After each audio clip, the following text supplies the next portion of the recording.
The American flag over our embassy in Cairo, Egypt, ripped down and burned today. A large group of ultra-conservative Muslim protesters managed to scale the very high walls there, shred the flag, set it afire, then replace it with the black flag bearing the Muslim profession of faith.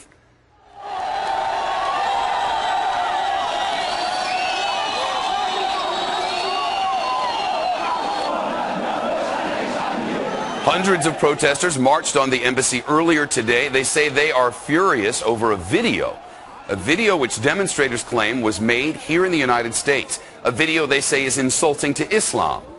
And now those protesters are demanding that the U.S. ambassador, who wasn't even there at the time, leave Egypt altogether.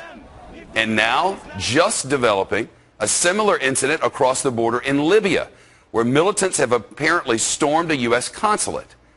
The Fox Report's chief correspondent, Jonathan Hunt, has the details for us today. Is there official reaction to this yet? Yeah, U.S. Embassy officials in Cairo tonight seem to be trying to diffuse a protest that is actually growing by the hour. We understand that thousands of protesters are now outside the U.S. Embassy in Cairo, where officials released a statement which seemed to accept that this protest is the result of this reportedly anti-Muslim movie that is being promoted via the internet by some anti-Muslim campaigners. In their statement, those officials said in part, quote, "Respect for religious beliefs is a cornerstone of American democracy.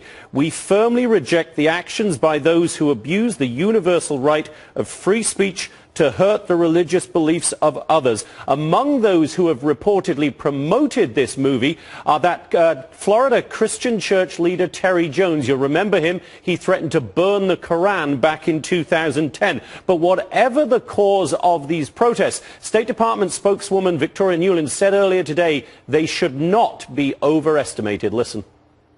One of the things about the new Egypt is that protest is possible.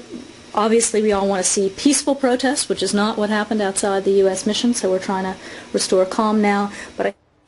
But now we hear of this similar incident outside the U.S. consulate in Benghazi, Libya. And Sky News, our cousins across the pond in Britain, are reporting tonight that the Libyan Interior Ministry is saying that an American has been killed in the clashes there, Shep. Wow, it is astounding to hear it from the analysts how either one person or one tiny group among 300 million people in this country can cause this sort of a problem.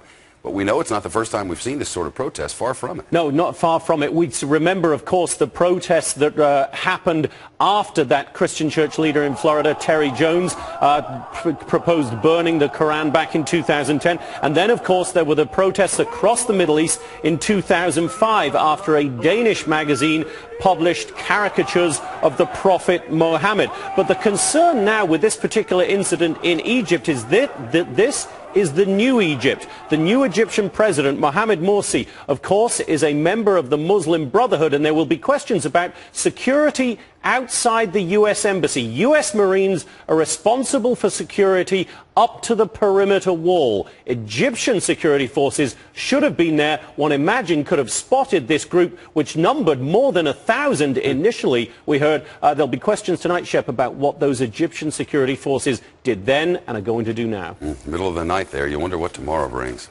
Jonathan Hunt, thank you.